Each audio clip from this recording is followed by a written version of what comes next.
If you don't have a firm grasp of what the heck is up with the moon/moons of Teyvat, you're going to be left behind when we get to Nodkrai. But fortunately, the crumb trail is extensive this time around, and what I'm about to show you just might spoil the whole plot of the game. This is the Unlikely Genshin Gamer, and it's time to talk about Nibelung's moons. This is going to be one of those deep dives, so for anyone who needs a refresher, let's get a few terms clear before we start throwing theories around. Nibelung, king of all of dragonkind and the first primordial ruler of Teyvat. He was insanely powerful and ultimately fell during the war against the Heavenly Principles because he tried to utilize the Abyss. Much debate has existed about him in the community pertaining to whether or not he's a descender, whether he's the second or third, and what role he actually played in Teyvat's beginnings. Thanks to Inefa's release and her weapon, some of our old sources of info are making a lot more sense, and what I'm going to share is pretty interesting. Phanes, an entity with many names actually. The Primordial One, the Heavenly Principles, the Usurper, or, if you ask Newbillet, a clump of filthy feathers. I guess, being a dragon, he's entitled to some strong prejudices. The Heavenly Principles is the first descender, a progenitor god who brought humankind to Teyvat, took the world from the dragons, and sealed it off with the false sky, so no one could go in or out. Then we have the three Moon Sisters, not Moon Maidens, because there is a difference. The Moon Sisters lived in their lunar palaces and were called Aria, Sonnet, and Canon, or Aralas, Solnari, and Canon. The first set of names is based on the book Moonlit Bamboo Forest, but more recent info, namely the paper that Alice was holding in the end of the Welkin Moon trailer, shows the names as Aralas, Solnari, and Canon. And what's more, the names of one of the sinners, Rerir, the Rakir of Solnari, coincides with this rendition of the names. We also need to remember the Voyager. She is a disembodied mind who roams the universe documenting worlds that have fallen to the darkness, while her body is stationed on some very, very distant world in a special device. She met Nibelung while traveling and was moved by his shining will. She warned him about this darkness that is almost certainly the Abyss, and urged him to abandon his world and follow her in traveling the cosmos.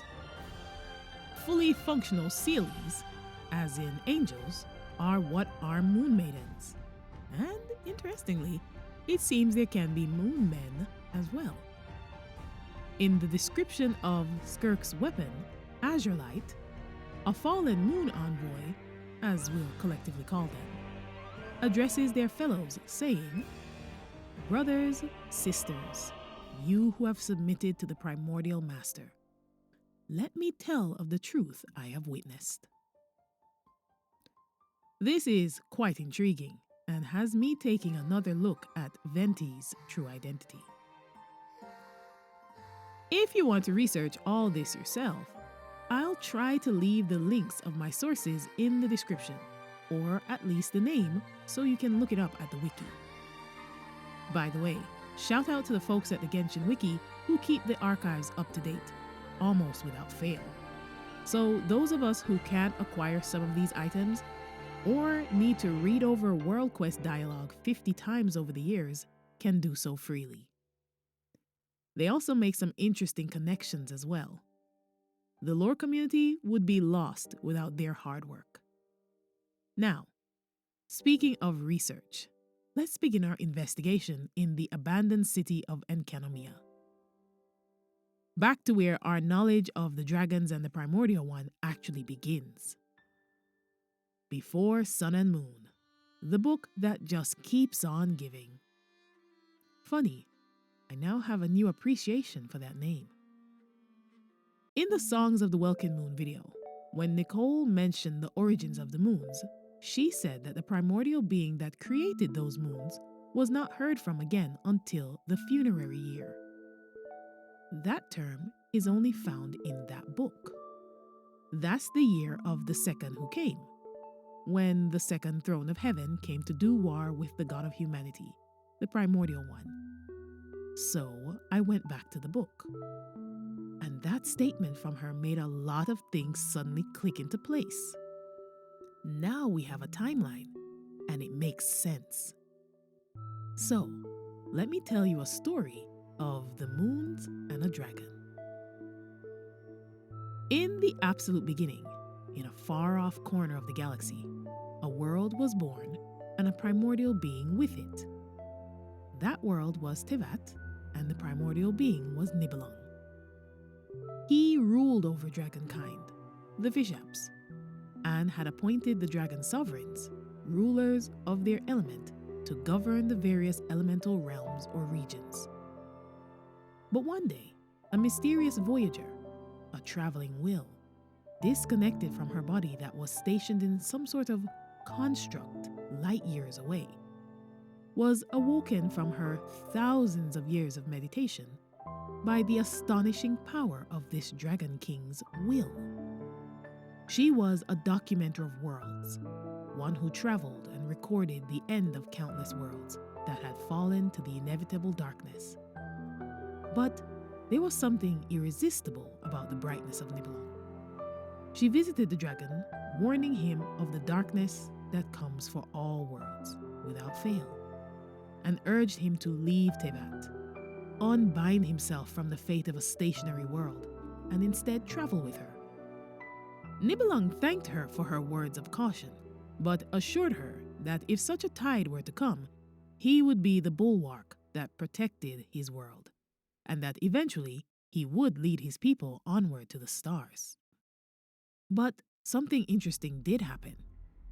It appears Nibelung did take her advice to heart, at least partially.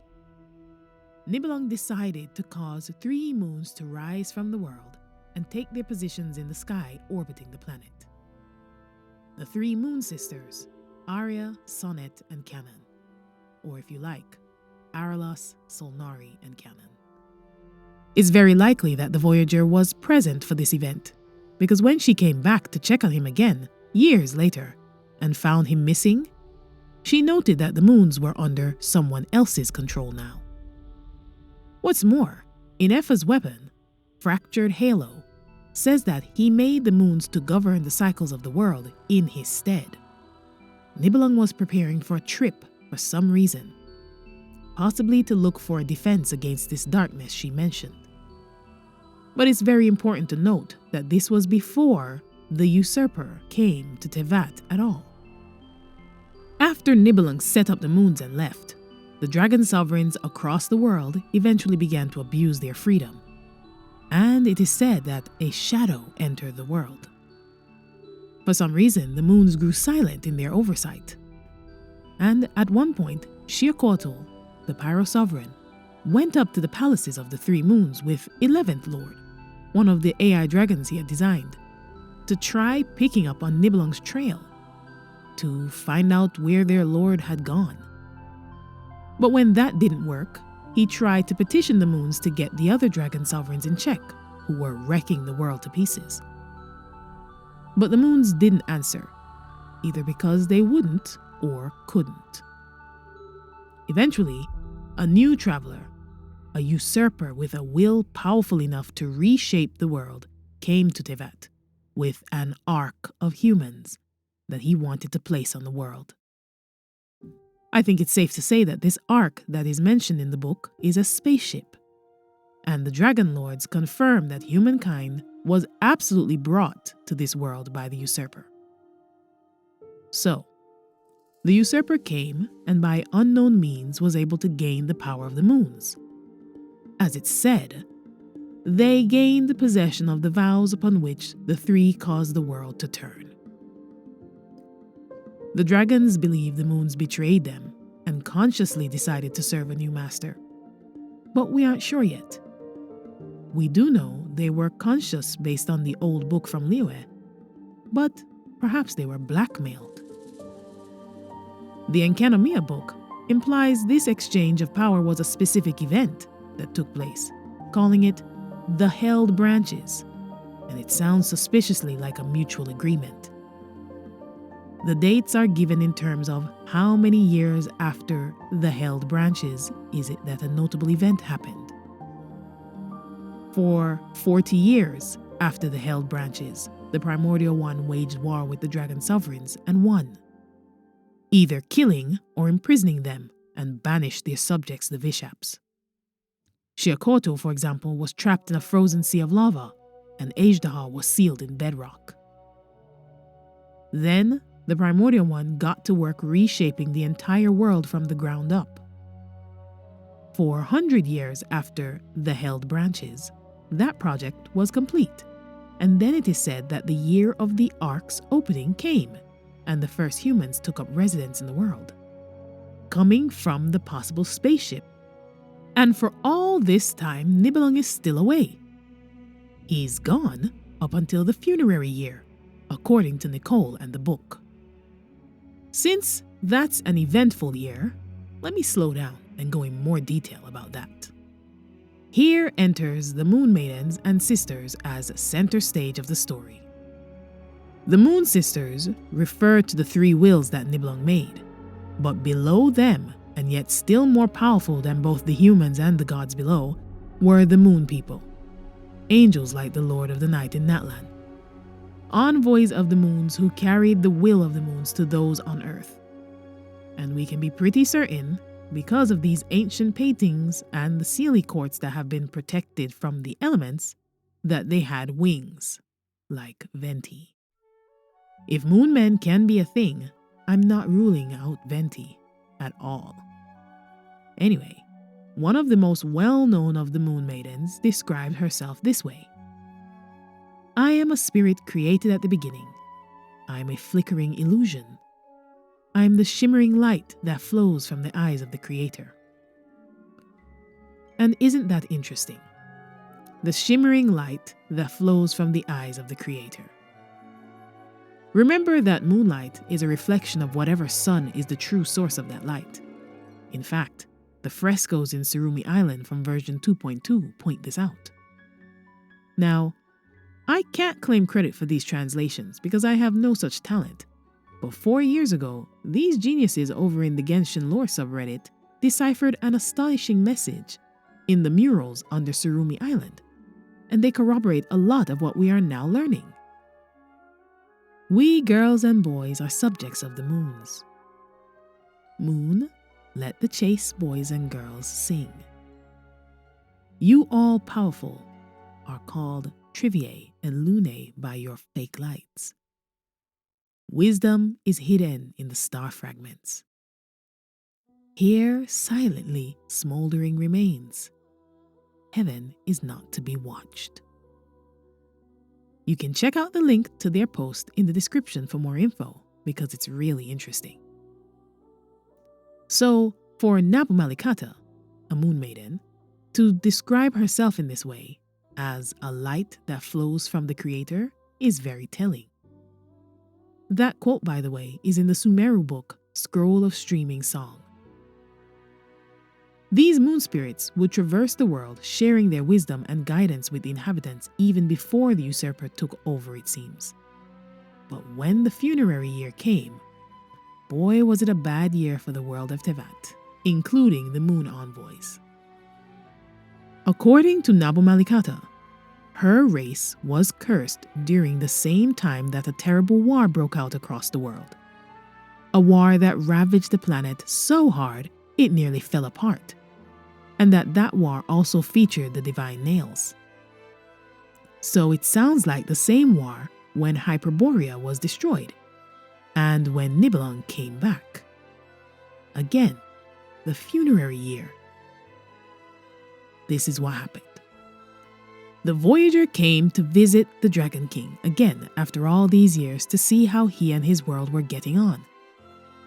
For some reason, he made that much of an impression on her. When she arrived, everything had changed. Nibelung was gone, the moons served someone else, the powers of the world were limited down to simply the 7 elements, and strict tyrannical rule reigned over all.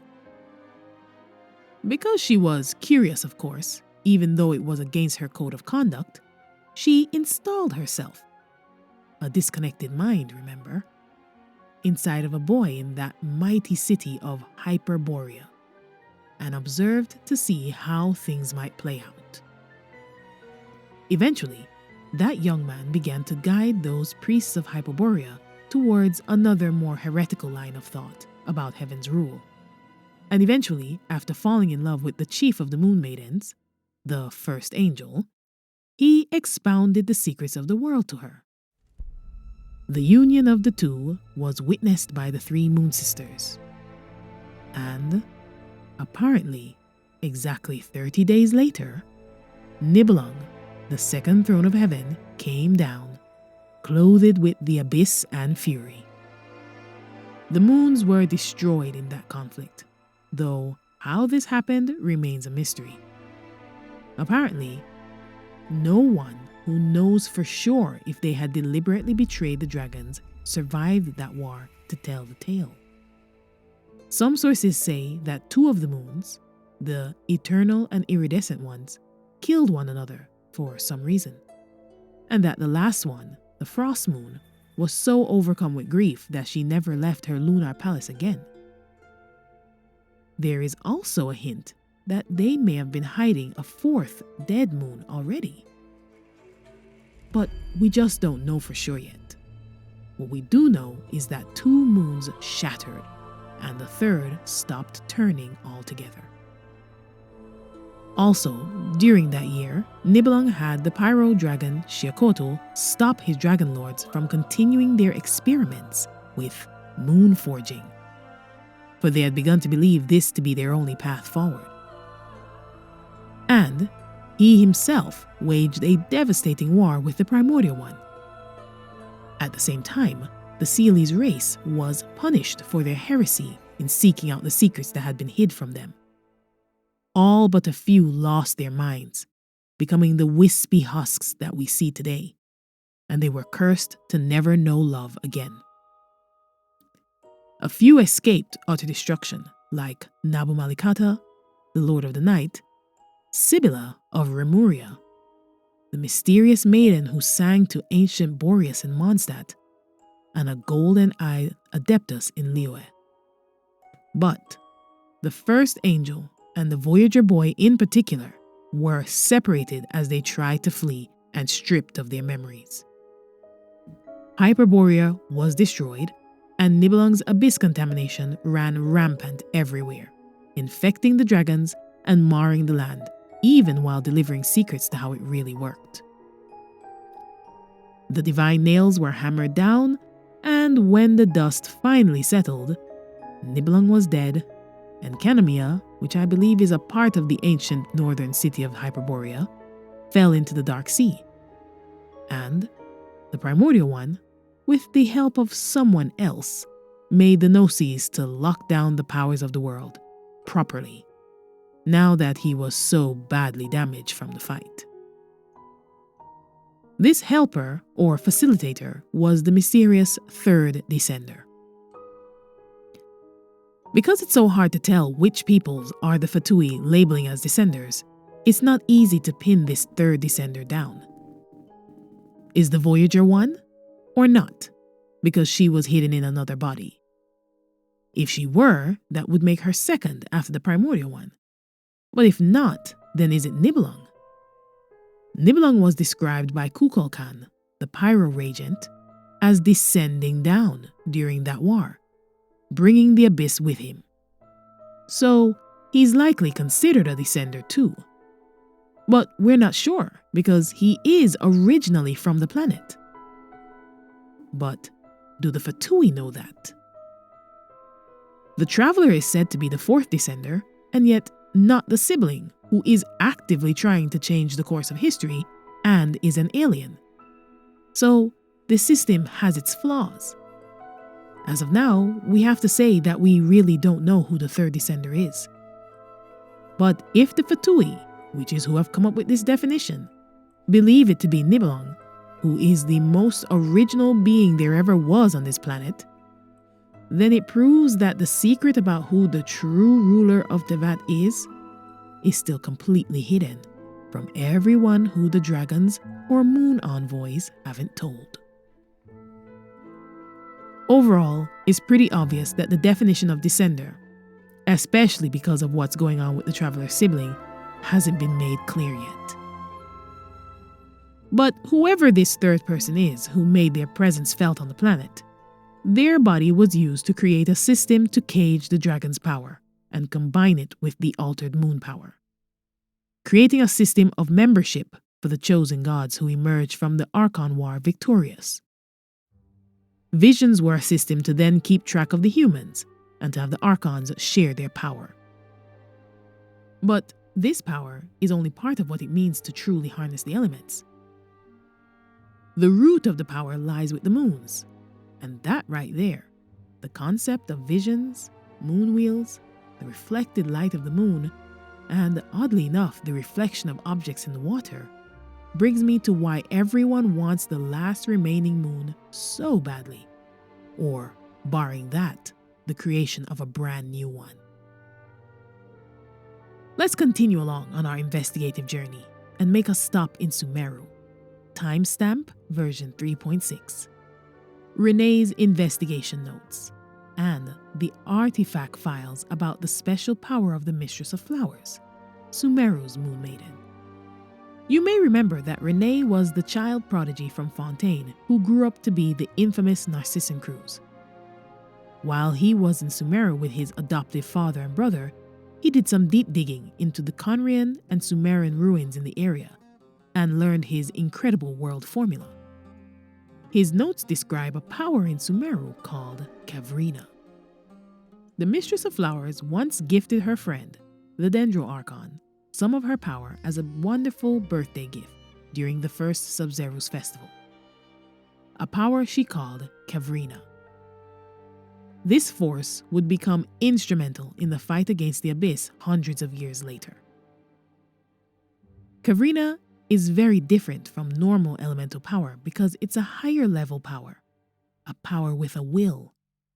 And Rene noted that it's on the same level, though opposite, of Abyss power. So, basically, Abyss and Kavrina power, or let's just call it what it is, moon power, are higher in rank than elemental energy, and both of them are aware of themselves. Now, back in Enkanomiya, we learned that the realm that the dragons derive their power from is called the Light Realm, which contains a purer, more raw, and more powerful form of elemental power. And I bet you start to see the pattern too. Light Realm, moonlight power, and Rene also mentioned that both powers seem to be projected onto the world. This got me thinking about the Abyss and its relation to the Crimson Moon. Now, what if it works like this? Nibelung was like a sun to his world. Not an actual sun, but the source of power and light for his subjects. And when he left, he set up a system to reflect that light off of the moons and power the world. And that was with this highly potent moonlight. But the usurper came and made a deal with the moons that allowed him to gain access to that power, but altered. So it wasn't too raw for humans, or wouldn't make them strong enough to oppose him. I've always speculated that moonlight is the light that Irminsul uses to grow, so ley lines which support Teyvat with elemental power now would do so through filtered moonlight. And suppose at the same time we have this other reflective power, the Abyss, the world's shadow, according to Skirk, which gets into the world through the reflection of a shadow. I'm talking about the Crimson Moon. Conria was using it to harvest the Abyss, and if you all remember your high school science, a blood moon is basically a shadow. When a lunar eclipse is about to happen, as the Earth moves into the path of light between the sun and moon, the light of the sun gets filtered out, until only the reddest bit makes it through to the moon and is reflected back to us as a blood moon. Then, little by little, the moon disappears altogether and we have the eclipse. That reflected partial light seems like a good candidate for a weird, corrupted form of the powerful moonlight. A reflected shadow which can give rise to the power of darkness. Funny enough, even as I say this, I realize that the phenomenon after this, the actual eclipse, is likely what gave Conria's next dynasty its name. So, it's very possible that these phenomena, the blood moon and the eventual rest of the eclipse, and finally the re-emergence of the crimson moon afterwards, were all preordained based on the movements of the celestial bodies. Or, it could be that when the other moons were alive, they actively revolved in a way to block the crimson moon at all times. But it was freed from their censorship when they all died. Okay, all this is very interesting, but I kind of got off topic there. I'm really supposed to be talking about Moonwheels versus Visions. Because according to Inefa's character story, there are big differences and similarities. The dragons were apparently researching visions and comparing them to Moonwheels, a ritual item of Niflheim. Now, first of all, what is Niflheim? Well, from Norse mythology, it refers to a place of primordial ice and snow. So it sounds like either Hyperborea, Nodkrai, which is to the north, or better yet, Snezhnaya. But more importantly, how is a moonwheel similar to a vision? Well, this is what one of the Dragon Lords had to say.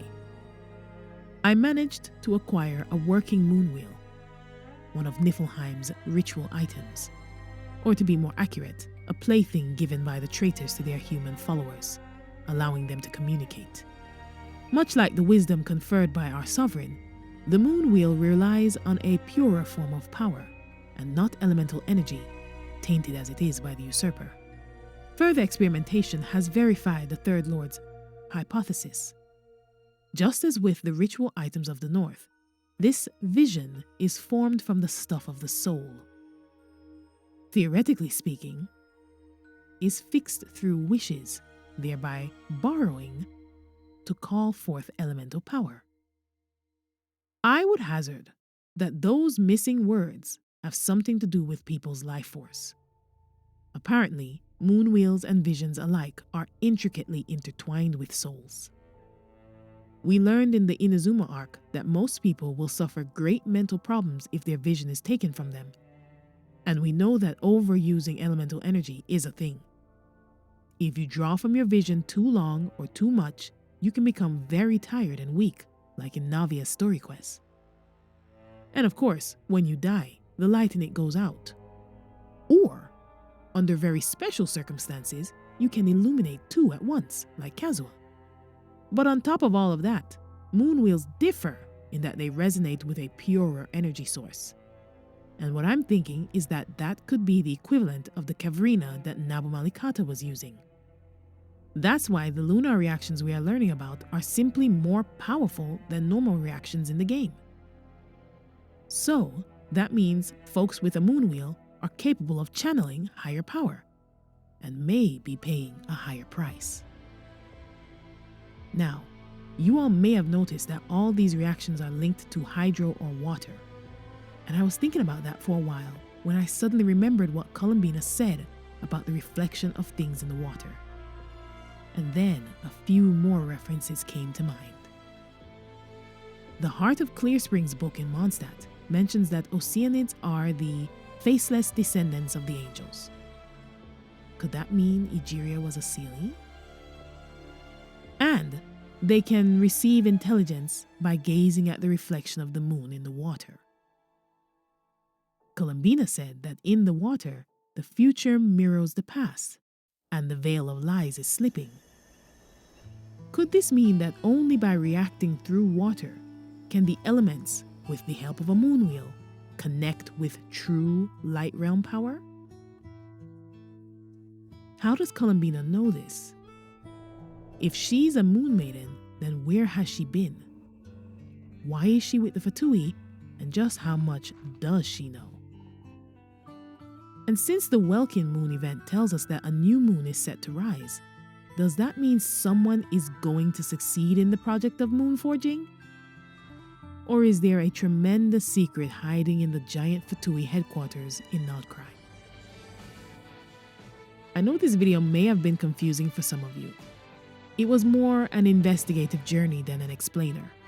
But don't worry, I'm also working on a Nodkrai primer, explaining all the factions of Nodkrai and their history. But for those of you who love the puzzles like I do, this one is for you. There's an extra treat at the end for any of you who want to stick around a bit longer and like listening to the in-game documents. I thought it might be fun to voice act some of the juicier sources I pulled from for the info in this video, like the 8th Dragon Lord's recordings and such. So you can listen to those if you like. I promise you won't be disappointed. And last, but very much not least, I want to thank you guys from the bottom of my heart for helping this little channel make it to 10,000 subscribers. I never imagined I could get this far, even while I hoped I could, and it's thanks to you all that it's been a success so far. So I've prepared a little giveaway to say thank you. Comment on my community post about the giveaway, telling me about one of your favorite moments or videos on the channel, and you'll be entered to win one of 5 Welkin Moon prizes. Make sure to comment on the community tab so your message isn't buried in the comments of the video, and I'll announce the winners in a special live stream for Nodkrai. Thank you all so much for your support. Remember to like, subscribe, and share if you haven't already. I hope you enjoyed, and I'll see you in the next one. Awa Kubilal Khan stormed into my laboratory in a fit of rage. He interrogated me, demanding to know if I had taught the humans how to use phlogiston. I assuaged his fury with canepa berries and asked him what had happened. According to his account, it seems that a human colony near Kumkarak has mastered the power of phlogiston and begun to expand. In the last 3 months, they've raised over 100 villages, sacrificed roughly 1,000 human victims, and clogged the river Sazlam's very flow with discarded bodies. Their leader claims to be the successor of Cheyak, swearing to end the age of dragons and to unite the people of Natlantia under a single banner. Ishrokratik Obala, Kalahun, quelled the uprising in 2 days. The would-be conqueror was drowned in his own bath by his most favored consort, a captive turned killer. Leaderless, the tribe collapsed into internecine strife. Yet, the secrets of phlogiston had already spread, now utterly beyond containment. If you, my lord, with your tender heart, have not sanctioned this folly, then the only one mad enough to dare would be... Awa did not finish his sentence, muttering under his breath as he left. Truth be told, he likely concerns himself little about humans mastering phlogiston. His fury stems solely from the crudeness of their methods, a blasphemy against his life's work. But I care. I cannot comprehend why Kukulkan, for it must be him. After all, no other would do such a foolish thing. Would hand phlogiston over to the humans. I can understand his antipathy for these tiny life forms, brought by the usurper from beyond the sky. But I cannot comprehend his use of this method to lure them into destroying themselves. It is like handing a rusty knife to a wailing infant, all too vicious and all too cruel. What outcome could he possibly expect, save for suffering and death? I met with Kukulkan in private and asked him about his intentions. As usual, he remained enigmatic and aloof. He coldly denied all accusations. He claimed that I was not truly concerned about how this matter harmed the interests of dragonkind, and that an opportunistic attempt to grab power drove my belief in such absurd slander. So infuriated was I that I burst into laughter. After refuting his accusations with a few choice words, and without even finishing my canepa berries, I departed. He is always like this. He scorns his kin, mocks his bloodline, and never shares his thoughts with other dragons, yet he resents them for failing to understand him. But if he refuses to speak his mind, how could anyone ever fathom what he truly intends? Our sovereign's indulgence toward him knows no bounds.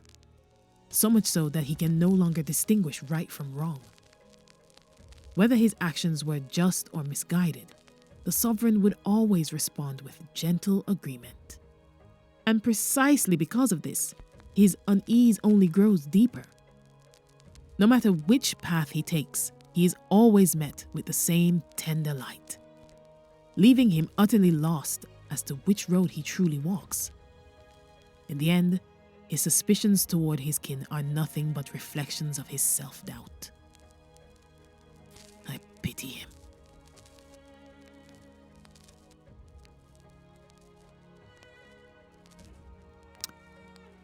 The consequences of the phlogiston theft worsen by the day. Most of the other rulers allow humans to use phlogiston to kill and conquer each other, some even encouraging them to commit more atrocities. They seem to see this as an effective means of controlling the human population, or perhaps they derive mere amusement from it. The flood of refugees surging northward grows ever larger, and the tidings they bring grow ever more horrifying. The chief Thane of Kachopinik offered his daughter in marriage to the leader of the Kulhua, hoping to win their allegiance. Yet, the Kulhua instead caught her heart, sacrificed her to a sword, and marched on their villages, for their food stores were more abundant. They do not understand how we extract vitality from blood, yet they ape our ways nonetheless, offering up meaningless slaughter to their imagined gods. I spoke with Kemanel. Even she felt a pang of reluctance, though her pity was not for humans, but for her own kin, now reduced to mere beasts. More and more humans have begun taming Vishaps, turning them into tools of slaughter, for even stripped of their intellect, their claws and fangs still rend flesh with ease. Thus Kemanel has sought to ally with those humans who yearned for peace, hoping to harness their souls to weave an eternal, blissful dream realm for the dragons of her domain. Even the unfortunate fallen might shed the forms that imprisoned them and find happiness and solace within this dream. It is not an unfeasible plan, but her approach would inevitably weaken oversight of human settlements, inviting greater suffering upon these frail creatures who have come from beyond the skies. The sorrow of humankind stems from their lack of hierarchy. Dragons are born to submit to their superiors and command their inferiors. Even if I appeared before them in human guise, they would instantly catch my scent, recognize my station, and obey my orders, for it is the law carved into their blood, their path ordained by nature, for the weak to revere the strong, offspring to follow their sire, and subjects to serve their sovereign. But humans are different. Humans are born to deceive their betters, torment weaker kin, and even betray entire clans, or slaughter the very blood that gave them life, for nothing but selfish gain. Their eyes reflect no path that belongs to them, or if they did, they shall doubtless invent endless excuses to forsake said path. Without proper guidance and restraint, they repeat the same atrocities, never learning from their past misdeeds. All defilement of life is blasphemy, an unforgivable stain upon our sovereign's honor. Thus, only by elevating humans to stand on equal footing with dragons, forcing them to learn the necessity of the weak kneeling to the strong, and the meaning of their ordained path, can their capacity for violence be utterly purged. It is an idea that has yet to come to pass. If the Reaver from beyond the sky can seal off an entire planet to force humanity into their imposed order, then why might I not seal off my domain in turn? Let it become an impervious refuge. Let nothing within depart, and nothing without enter. A closed, ordered system, where life's future may be sculpted without flaw. Let this plan be named Xibalba, a title borrowed from the humans of my domain. Their primitive myths whisper of an underworld. Should it succeed, neither the sovereign rulers nor the abyssal foes shall be able to breach its sealed laws. A fitting title for an incorruptible sanctuary. The king's waking days grow rarer, and so too do our chances to commune with him.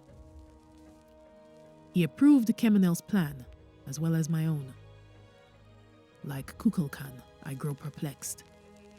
What path may bring true joy to our sovereign? What kind of path may allow this land to prosper for 10,000 years to come? I do not know. The Xibalba project is progressing smoothly, but even if it were progressing perfectly, I could not convince myself. If the hierarchy of power has failed to ease our sovereign's suffering, if I cannot, by the wisdom he granted me, fathom how to truly please him, then by what right do I dare to ordain a path for all other lives? Perhaps I need to observe the humans more. Humans who have yet to be tainted by their laughable traditions. If there truly is still hope, then... Compared to the powers of the elements, the power of Gabriel is actually more similar to the Abyss. It assimilates whatever materials and energies it comes into contact with. Though the Gabriel is opposed to the energy of the Abyss, it does similarly have a form of self-recognition. On this point, the two possess the same properties, just as tinctures of mercury will not mix with water, but will do so with other metals. We can reasonably infer that the power of the Caverina might be the same power of the Abyss, the result of being projected into this world.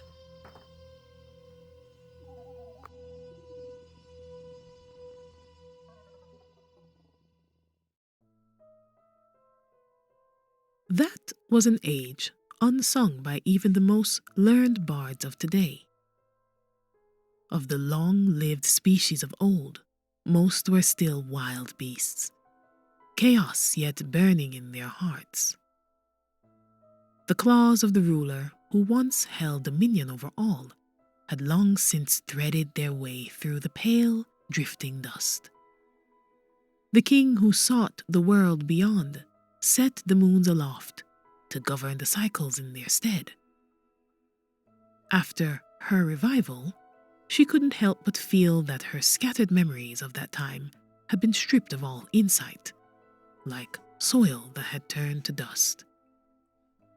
They no longer seemed real, like thoughts flaring into being, then fading away in a trance.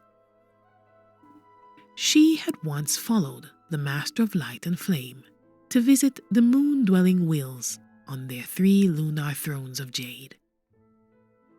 By that time, the king's own throne sat vacant, and shadows poured over the sky, while each Dragon Lord acted as they pleased. The Master of Light and Flame had sought their help, hoping to pick up the trail of the king who had stepped into the fog between stars. But the only answer he received was 3 separate silences in 3 different palace halls. From that time on, even the endless snowfields turned to blackened earth, while the volcanoes became clogged with ice. And still, they did not, or could not, speak. Though that was an age when 3 were still 3. The Reaver from beyond the skies replaced the primordial creator and gained possession of the vows upon which the 3 caused the world to turn. But when the king returned, now corrupted by the darkness, his fury knew no bounds. And so, when the Master of Light and Flame answered his old master's call, waking from his long-feigned death, he stopped the Lords and the Regent from their exploration of the stars and their attempts to replicate the great miracle of moon forging. But had the jade-crowned goddesses truly betrayed the dragonborn kingdom with such ease?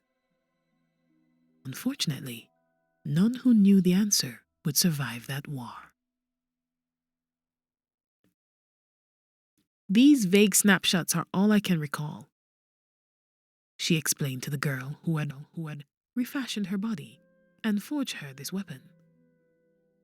But the girl was cleverer than she had imagined and suppressed her inquiring gaze. From that day on, it was her secret to keep that on the day the heavenly ring shattered, the jade plate fell from the sky. The dragons cheered cruelly for the death of the moons that had once betrayed them, but to her it was a reminder. She recalled how the silent shadows in their palaces among the stars quietly concealed the moon's remnant that fell before them. The remnant now placed in the center of the cyclonic mechanism, hidden where no one else will ever know, kept safe to this very day.